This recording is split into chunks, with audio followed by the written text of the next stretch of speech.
नमस्कार, आप देख रहे हैं बीपीएन न्यूज। देश का सच दिखाते हैं। मैं वर्तिका सिंह आपके साथ। आइए चर्चा करते हैं आज के मुख्य समाचार की। थाना रामनगर में निराश होकर महिला पहुंची SSP office. Private school association 4 सूत्रीय मांगों को लेकर बनारस जिलाधिकारी कार्यालय पहुंचे। जिलाधिकारी ने दिव्यांग बच्चों के साथ मनाया मकर संक्रांति का पर्व। मंडलायुक्त के निर्देश जल निगम और जल संस्थान को। अवैध कच्ची शराब के विरुद्ध हुई छापेमारी। कानपुर शहर में अपराधियों के हौसले बुलंद, सौदे ने घर में घुसकर चाकू से किया वार।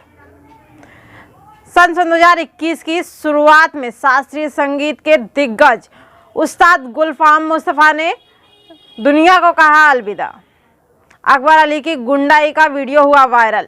तेज रफ्तार बस अनियंत्रित होकर नहर में गिरी। कहा जाता है जल ही जीवन है, परंतु जल विभाग के अधिकारी जल के महत्व को नहीं समझते। थाना रामनगर से निराश होकर महिला पहुंची एसएसपी ऑफिस, जहां एक तरफ वरिष्ठ पुलिस अधीक्षक वाराणसी अमित पाठक के द्वारा पुलिस की छवि को सुधारने की तमाम कोशिश की जा रही है, वहीं थाना रामनगर के द्वारा उनकी कोशिशों पर पानी फेरने का कार्य किया जा रहा। ताजा मामला बनारस के रामनगर थाना अंतर्गत श्रीमती प्रेमलता देवी, जिनकी भूमि सूजाबाद पड़ाव में स्थित है। महिला एक अबला है जिसके पति 2 साल से लापता हैं और बच्चे भी नहीं हैं। पीड़ित 2 वर्षों से लगातार एसएसपी कार्यालय, डीएम कार्यालय और निकटतम थाना चौकी में गुहार लगाती हुई घूम रही है, लेकिन स्थानीय थाने पर कोई भी सुनवाई न होने पर अबला महिला को जबरदस्ती थाने में बंद करने की धमकी दी जा रही। पीड़ित महिला के पास अपने जीवन यापन के लिए मात्र आधा बिस्वा जमीन है, जो कि कुछ दबंगों ने जमीन पर कब्जा करने की मंशा बना ली और जमीन पर किसी भी प्रकार का निर्माण कार्य नहीं होने दे रहे हैं।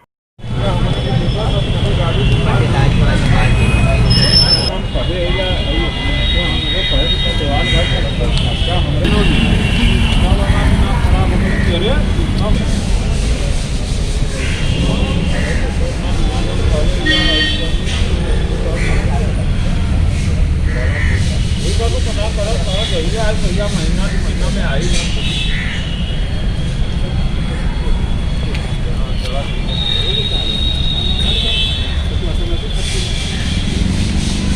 नाम बताइए। प्रेमलता देवी। क्या मामला है, किस लिए आई हैं एसएसपी कार्यालय? सर इसलिए आए कि मेरा जमीन आधा बिस्सा है सर। आधा बिस्सा जमीन पर मेरे कुछ दबंगों द्वारा छोटे लाल यादव, अमरनाथ यादव, किशन यादव, ये लोग ने मेरा न्यू निकाल कर फेंक दिया सर। फेंक के न्यू अपना न्यू डाल रहा है। और सर अब जब न्यू गिराने जा रहे हैं तो चौकी भैया चौकी इंचार्ज करा के आपको हम बंद कर देंगे। बताइए सहारा हमारा तो कुछ कोई सहारा नहीं सर। हस्बैंड भी छोड़ कर चलो, बाल बच्चे भी नहीं हैं सर। मैं किसका आसरा करूँ? बस वो छोटी सी ज़मीन है सर मेरा। इसलिए मैं आपको डीएम जा रहे हैं तो डीएम ने थाना भेज रहे हैं, आप इस जा रहे हैं एसएसपी तो वो थाना भेज, थाना चौकी पर कोई सुनवाई नहीं दे रहा है सर मेरा। सर मैं क्या करूँ, कहाँ पर जाऊँ? भी कोई सुनवाई नहीं हो रही है आपकी? सर थाने पर भी नहीं। थाने पर जा रहे हैं तो वहाँ से भगा चौकी पर जाओ। चौकी पर जा रहे हैं तो वहाँ से आप ज़्यादा बोलेंगे तो आपको हम बंद कर देंगे उठा के। कहाँ पर जमीन है आप? आधा भी सूजाबाद में पड़ा बंधा रोड। ये कौन से थाना के अंतर्गत आता है? रामनगर थाना आता है सर। रामनगर थाना है, थाना रामनगर है सर। प्राइवेट स्कूल एसोसिएशन 4 सूत्री मांगों के लेकर बनारस जिलाधिकारी कार्यालय पहुंचे। कोविड-19 के कारण मार्च सन 2020 से ही नर्सरी से 8वीं तक के विद्यालय बंद चल रहे हैं, जिससे विद्यालय परिवार से जुड़े शिक्षक व शिक्षिकाओं व कर्मचारियों की आर्थिक स्थिति दिन पर दिन खराब होती चली जा रही है। इसी को लेकर प्राइवेट स्कूलों के शिक्षक जिलाधिकारी वाराणसी कार्यालय पर पहुंचे और ज्ञापन दिया। और आपको बताते चलें कि उनकी निम्न मांगे रही। कोविड-19 का टीकाकरण शुरू होने के कारण कोविड-19 की मांगों का पालन करते हुए नर्सरी से कक्षा 8 तक के विद्यालयों को पुनः खोला जाए। कोविड-19 के मानकों का पालन कराते हुए कक्षा 3 से कक्षा 8 तक के छात्र छात्राओं को समस्या समाधान क्लास के लिए अनुमति प्रदान की जाए। विद्यालयों का टैक्स, बीमा राशि सहित बिजली बिल व अन्य करों का सरकार भुगतान करे। यदि नर्सरी से 8वीं तक विद्यालय खोलना न संभव हो तो विद्यालय को प्रतिष्ठा पर फीस के अनुसार वार्षिक शुल्क प्रतिपूर्ति राशि दी जाए। इसी मांगों को लेकर प्राइवेट स्कूल के शिक्षक व शिक्षिकाएं जिलाधिकारी कार्यालय पर पहुंचे और जिलाधिकारी के न मिलने पर एसडीएम प्रशासन के पास सौंपा ज्ञापन।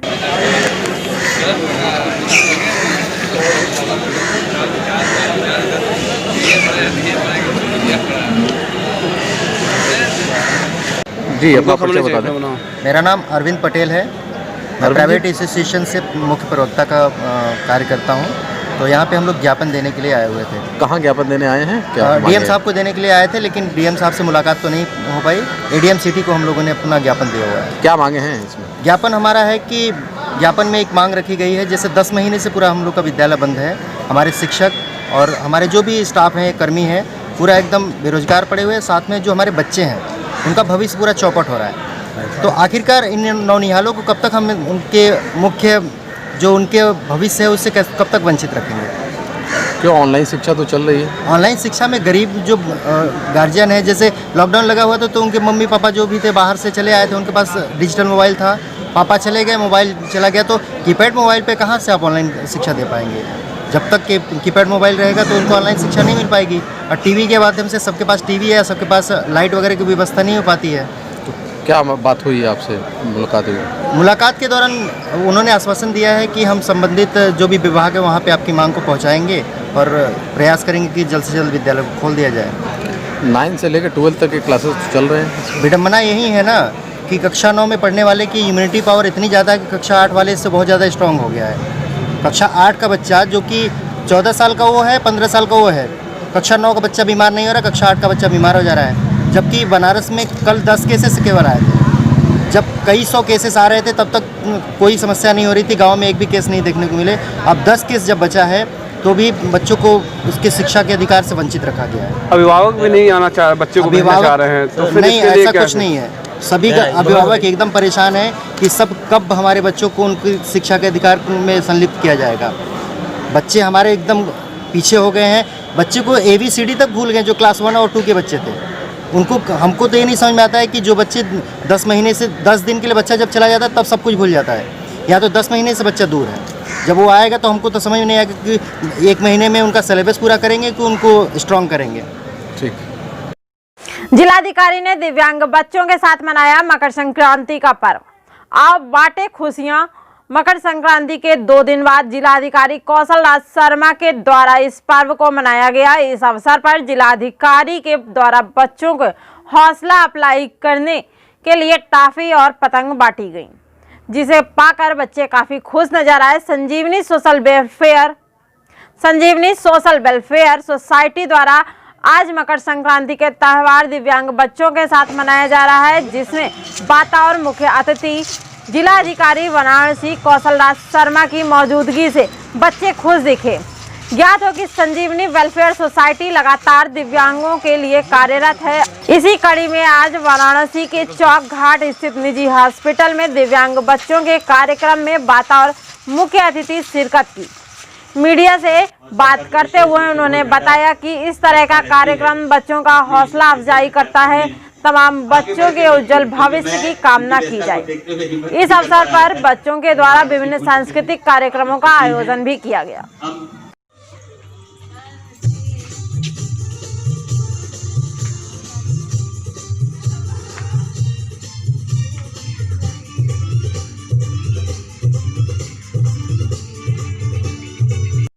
ये हमारी ओर से आपको मैंने आपका ये ले लिया है, ठीक है ना?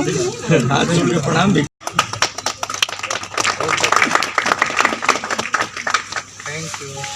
आजा बेटा, आजा तुम भी आजा, तुम भी फ्लावर दे। ये ना फ्लावर तो डॉक्टर साहब की जो कार्य हैं वो बहुत वर्षों से चालू हैं और मुझे जानकारी मिली कि केवल वाराणसी में ही नहीं बल्कि कई जनपदों में जाके आपके द्वारा दिव्यांग बच्चों को ढूंढ के उनकी करेक्टिव सर्जरी और बाकी कैंप लगा के कानपुर नगर की तालिका आवश्यकताओं को देखते हुए मंडलायुक्त के निर्देश पर जल निगम और जल संस्थान द्वारा वाटर स्वीपर पाइपलाइन की लीकेज गैस और डैमेज को लेकर तत्काल अटेंड करने और प्रभावी कार्यवाही करने हेतु quick response teams 24 hour QRT तैयार।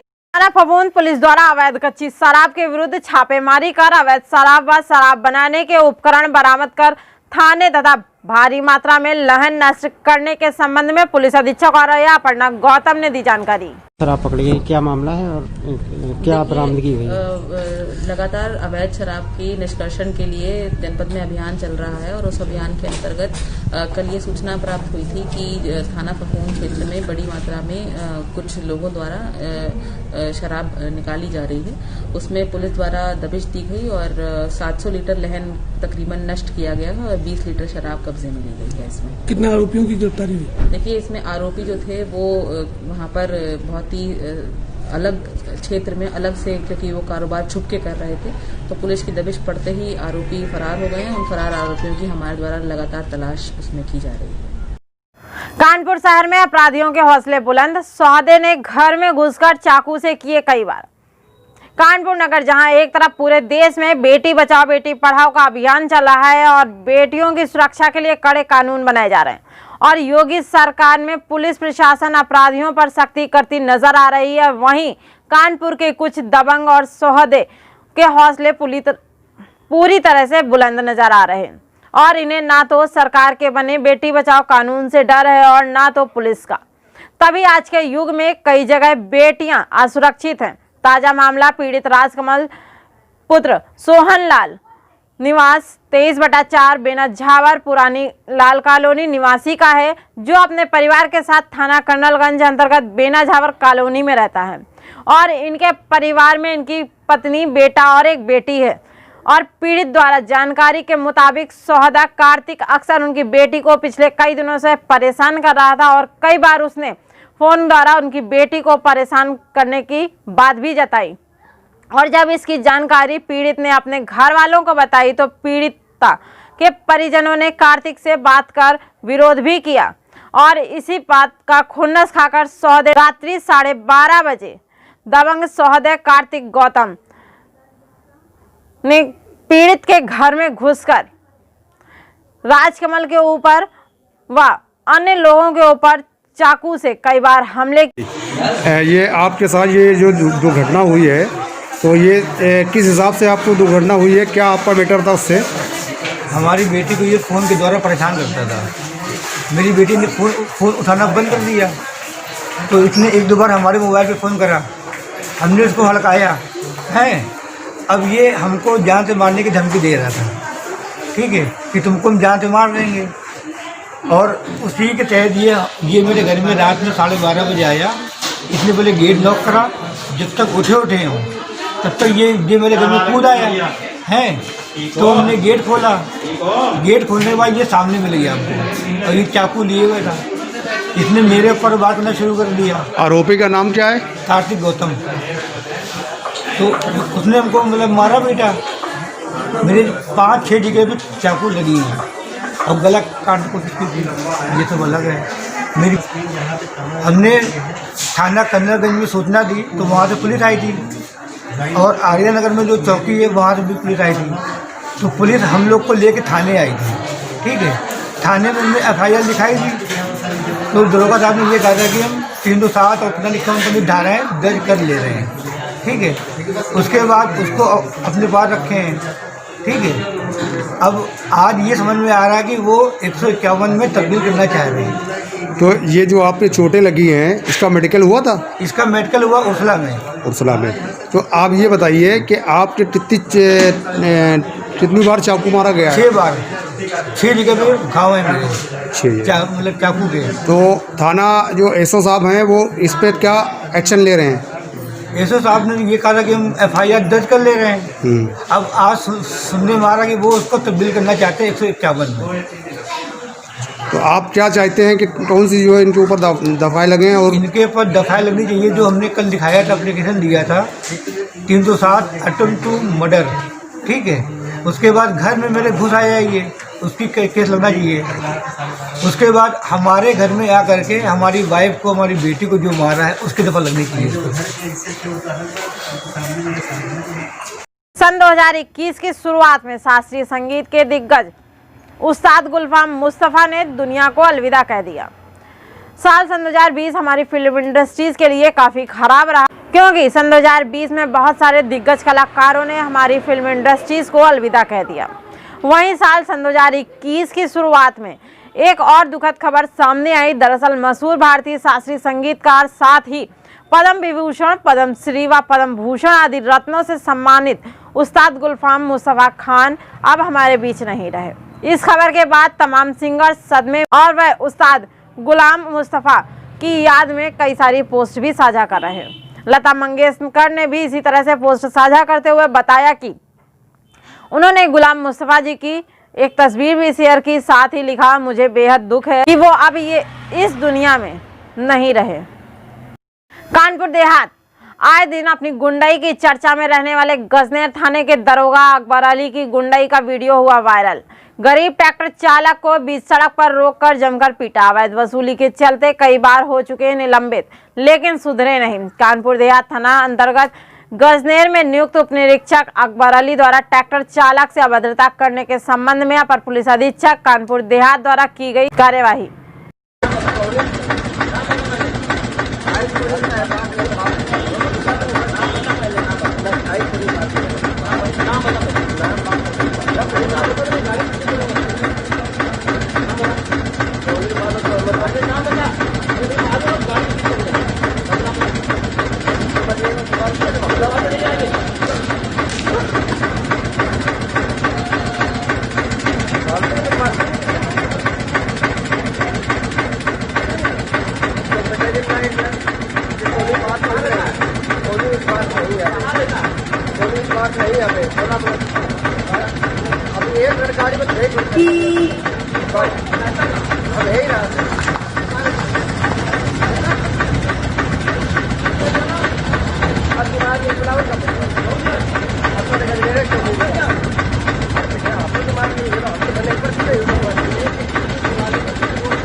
है कि उप निरीक्षक अकबर अली के द्वारा ट्रैक्टर के चालक के साथ अवैध व्यवहार करने की शिकायत की गई है और उस क्रम में वीडियो जो है अस्पष्ट है, बहुत क्लियर नहीं है। उसके बारे में वीडियो का परीक्षण करा करके अग्रिम वैधानिक कार्रवाई की है।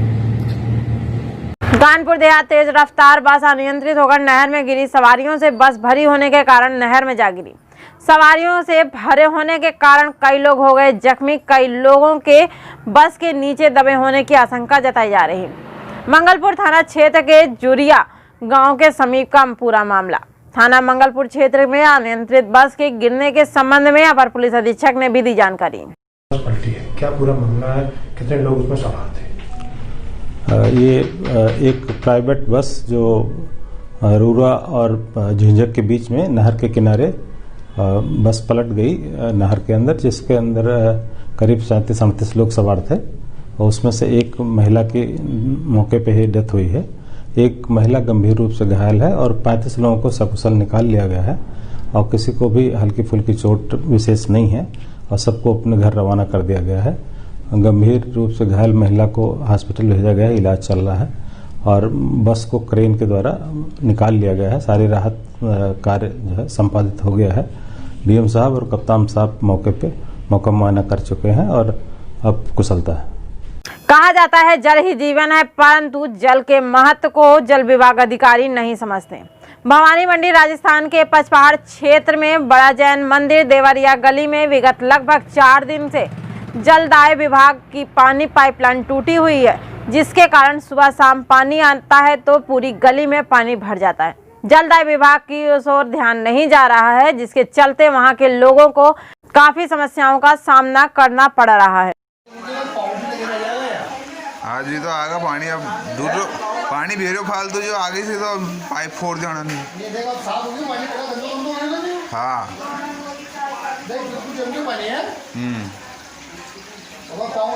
इस प्रकार से खबरें समाप्त होती हैं। बने रहिए हमारे साथ, देखते रहिए BPA न्यूज़।